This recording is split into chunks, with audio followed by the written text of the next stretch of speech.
45 വയസ്സ് കഴിഞ്ഞ സ്ത്രീകളെ സംബന്ധിച്ച് അവരുടെ ശരീരത്തിൽ ഉണ്ടാവുന്ന ഏറ്റവും വലിയ പ്രശ്നം എന്ന് പറഞ്ഞാൽ ഈസ്ട്രജന്റെ ലെവൽ ക്രമാതീതമായി താഴ്ന്നു പോകുന്നു എന്നുള്ളതാണ്. കാരണം ഈ ഒരു സമയത്താണ് ആർത്തവ വിരാമം സംഭവിക്കുന്നതും അതിനോടൊപ്പം തന്നെ നമ്മുടെ ശരീരത്തിൽ ഓവറിയിൽ നിന്നുള്ള ഈസ്ട്രോജൻ പ്രൊഡക്ഷൻ പെട്ടെന്ന് താഴ്ന്നു പോവുകയും ചെയ്യും. ഇതിന്റെ ഭാഗമായിട്ടാണ് പലപ്പോഴും ശരീരവേദന, മുടികൊഴിച്ചിൽ, അമിതമായിട്ട് വണ്ണം വയ്ക്കുന്നു, എപ്പോഴും ടെൻഷൻ, ദേഷ്യം, വിഷമം മുതലായിട്ടുള്ള മൂഡ് ചേഞ്ചസ് ഉണ്ടാവുന്നു, ശരീരത്തിന്റെ പല ഭാഗത്ത് ചുട്ടുനീറ്റലും വേദനയും കഴപ്പും അനുഭവപ്പെടുന്നു, അമിതമായിട്ട് വിയർക്കുന്നു മുതലായിട്ടുള്ള പ്രശ്നങ്ങൾ, വജൈനയുടെ ഭാഗത്ത് ഭയങ്കരമായിട്ട് ഡ്രൈ ആകുന്നു മുതലായിട്ടുള്ള ഒട്ടനവധി ശാരീരിക ബുദ്ധിമുട്ടുകളിൽ കടന്നു പോകുന്ന ഒരു സമയമായിരിക്കും ഇത്.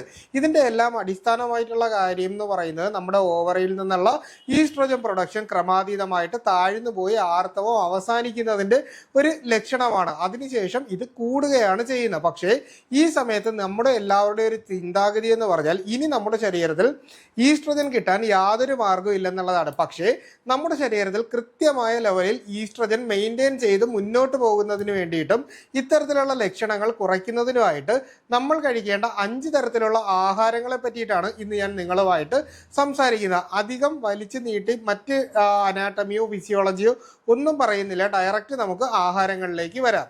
ഇതിൻ്റെ അകത്ത് നമ്മൾ നോക്കാനുള്ളത് നമ്മുടെ ശരീരത്തിൽ ഫൈറ്റോ ഈസ്ട്രോജൻ എന്ന് പറയുന്ന, അതായത് നമ്മുടെ ആഹാരത്തിലൂടെ ശരീരത്തിലേക്ക് എത്തിയതിന് ശേഷം ഈസ്ട്രോജൻ ലെവൽ മെയിൻറ്റെയിൻ ചെയ്യുന്ന ആഹാരങ്ങളാണ്. ഇതിൽ ഏറ്റവും പ്രധാനപ്പെട്ടതെന്ന് പറയുന്നത് ഫ്ലാക്സ് സീഡാണ്. നമ്മുടെ ഇപ്പോൾ സൂപ്പർ മാർക്കറ്റുകളിലും ഓൺലൈനായിട്ടും ഒക്കെ നമുക്ക് വാങ്ങാൻ കിട്ടുന്ന ചെറുചണ വിത്ത് എന്ന് പറയുന്ന ഫ്ലാക്സ് സീഡ് നമ്മൾ പതിവായിട്ട് 1 ടീസ്പൂണോ 1.5 ടീസ്പൂണോ നമ്മൾ കഴിച്ചു കഴിഞ്ഞാൽ അതിൽ കൂടുതൽ ഒരു ദിവസം കഴിക്കേണ്ട ആവശ്യമില്ല. അപ്പം നമ്മൾ ഇതിനെ ഒരു സാലഡുമായിട്ട് മിക്സ് ചെയ്തിട്ട് നമ്മൾ കഴിച്ചു കഴിഞ്ഞാൽ നമ്മുടെ ശരീരത്തിൽ ഫൈറ്റോ ഈസ്ട്രോജൻ കിട്ടുന്നതിന് വളരെ നല്ല രീതിയിൽ സഹായിക്കുന്നതാണ്. അടുത്തതായിട്ട് നമ്മൾ നട്ട്സ് വിഭാഗങ്ങളിൽപ്പെട്ട കാഷ്യൂനട്ട്, ബദാം, വാൾനട്ട് പോലുള്ള ഏതെങ്കിലും നട്ട്സ് കഴിക്കുന്നതോ അതുപോലെ തന്നെ നമുക്ക് സാധാരണ വാങ്ങാൻ കിട്ടുന്ന കപ്പലണ്ടി കഴിക്കുന്നതും ഫൈറ്റോ ഈസ്ട്രോജൻ നമ്മുടെ ശരീരത്തിൽ കിട്ടുന്നതിന് വളരെ നല്ല രീതിയിൽ സഹായിക്കുന്നുണ്ട്.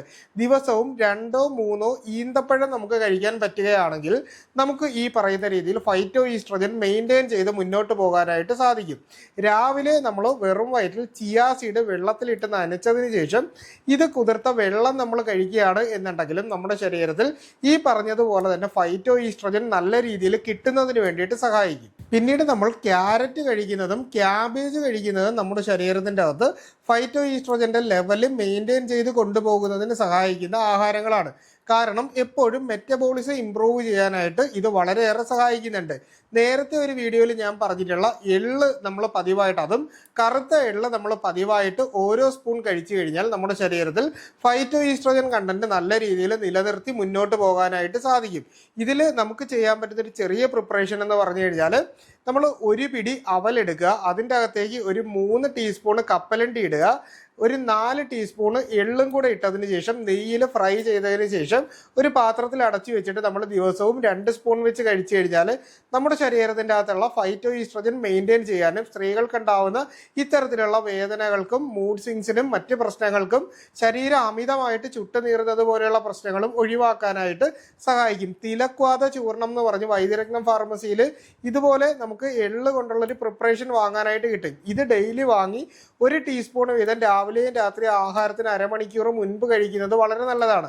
ഇനി നമ്മൾ ഡ്രൈ ഫ്രൂട്ട്സ് നമ്മൾ വാങ്ങിയതിന് ശേഷം ഇതുപോലെ തന്നെ നമ്മൾ കഴിച്ചു കഴിഞ്ഞാലും, അതായത് നമുക്ക് 1 or 2 ഡ്രൈ ഫ്രൂട്ട്സ് കഴിക്കുന്നത് നല്ലതാണ്. ഇനി നമ്മൾ വെജിറ്റബിൾസിലും പഴവർഗ്ഗങ്ങളിലേക്കും വന്നു കഴിഞ്ഞാൽ നമ്മൾ കഴിക്കുന്ന ഈ പറയുന്ന ഓറഞ്ച് കഴിക്കുന്നതും മുസാമ്പി കഴിക്കുന്നതും അതുപോലെ തന്നെ നാരങ്ങ പോലുള്ള ഫ്രൂട്ട്സ് കഴിക്കുന്നതും അവക്കാഡോ അതുപോലെ തന്നെ കിവി മുതലായിട്ടുള്ള ഫ്രൂട്ട്സിൻ്റെ അകത്ത് അത്യാവശ്യം ഫൈറ്റോ ഈസ്ട്രോജൻ കണ്ടന്റ് ഉള്ളത് കൊണ്ട് തന്നെ നമ്മുടെ ശരീരത്തിൽ ഇത്തരത്തിലുള്ള പ്രശ്നങ്ങൾ ഒഴിവാക്കുന്നതിന് വേണ്ടിയിട്ട് സഹായിക്കും. ഇനി ഈ ഒരു സമയത്ത് സ്ത്രീകൾ കൃത്യമായിട്ട് ചെയ്യേണ്ട ഒരു പരിശോധനയാണ് അവരുടെ ശരീരത്തിൽ വൈറ്റമിൻ ഡി കുറഞ്ഞിട്ടുണ്ടോ എന്നുള്ളത്. അതായത് നമ്മുടെ ശരീരത്തിൽ വൈറ്റമിൻ ഡി 30 IU താഴെയായിട്ട് കുറഞ്ഞു പോയിട്ടുണ്ടെങ്കിൽ നമ്മുടെ ശരീരത്തിലേക്ക് കാൽസ്യത്തിൻ്റെ അബ്സോർപ്ഷൻ ക്രമാതീതമായിട്ട് കുറയും. അപ്പോൾ എല്ലുകൾക്കും പല്ലുകൾക്കുമുള്ള ഒരു ശക്തി നഷ്ടപ്പെട്ടു പോകാനും ശരീരത്തിൽ ഭയങ്കരമായിട്ടുള്ള ക്ഷീണവും തളർച്ചയും അനുഭവപ്പെടാനുള്ള സാധ്യതയും ഈ ഒരു സമയത്ത് വർദ്ധിപ്പിക്കുന്നുണ്ട്. അതുപോലെയുള്ളൊരു പ്രശ്നം എന്ന് പറഞ്ഞു കഴിഞ്ഞാൽ മസിൽസിന്റെ കൃത്യമായിട്ടുള്ള കോൺട്രാക്ഷനും അതുപോലെ തന്നെ റിലാക്സേഷനും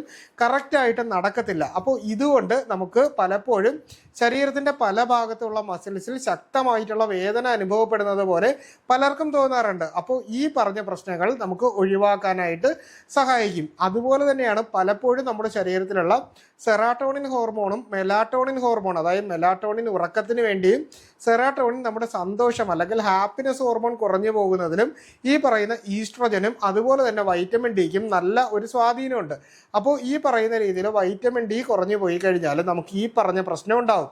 അപ്പോൾ സെറാട്ടോണിനും മെലാട്ടോണിനും ഇംപ്രൂവ് ചെയ്യുന്നതിന് വേണ്ടിയിട്ട് വൈറ്റമിൻ ഡി അടങ്ങിയിട്ടുള്ള ആഹാരങ്ങളോ ക്യാപ്സ്യൂൾസോ നമ്മൾ കഴിക്കേണ്ടത് വളരെ അത്യാവശ്യമാണ്. അപ്പോൾ അതിനോടൊപ്പം തന്നെ ഈ ഈസ്ട്രോജൻ അടങ്ങിയ ഞാനിപ്പോൾ പറഞ്ഞ രീതിയിലുള്ള ആഹാരങ്ങൾ കൃത്യമായിട്ട് നമ്മൾ കഴിക്കുകയാണെങ്കിലും നമുക്ക് നല്ല രീതിയിൽ ഈ പറഞ്ഞ പ്രശ്നം ഒഴിവാക്കാനായിട്ട് സാധിക്കും. ഇതിനോടൊപ്പം തന്നെ കൃത്യമായിട്ട് നമ്മളൊരു വ്യായാമം ചെയ്യേണ്ടത് വളരെ അത്യാവശ്യമാണ്. എല്ലാ ദിവസവും യോഗ, മെഡിറ്റേഷൻ പോലെ എന്തെങ്കിലും നമ്മളൊന്ന് അരമണിക്കൂർ സമയമെങ്കിലും ചെയ്യുക. അതിനോടൊപ്പം തന്നെ നമുക്ക് പറ്റുവാണെങ്കിൽ ഒരു അരമണിക്കൂർ നമ്മൾ എന്തെങ്കിലും തരത്തിലുള്ള വർക്കൗട്ടുകൾ, നമ്മുടെ എല്ലാ ജോയിൻസും കൃത്യമായിട്ട് മൂവ് ചെയ്യുന്നത് പോലെയുള്ള വ്യായാമം ചെയ്യുന്നത് ഈ ഒരു സമയത്ത് ഈസ്ട്രോജൻ ലെവൽ കൂടുന്നതിന് വേണ്ടിയിട്ട് നല്ല രീതിയിൽ സഹായിക്കുകയും നമുക്ക് ഇത്തരത്തിൽ ശരീരത്തിലുണ്ടാവുന്ന ബുദ്ധിമുട്ടുകൾ നല്ല രീതിയിൽ കുറച്ചു നിർത്താൻ സഹായിക്കുകയും ചെയ്യും. അപ്പോൾ ഈസ്ട്രോജൻ കണ്ടന്റ് അടങ്ങിയിട്ടുള്ള ആഹാരങ്ങളിലൂടെ ഈ ലെവലും നമുക്ക് മെയിൻറ്റെയിൻ ചെയ്ത് പോകാം എന്നുള്ള കാര്യം നിങ്ങൾക്ക് എല്ലാവർക്കും മനസ്സിലായി കാണുമെന്ന് വിചാരിക്കുന്നു.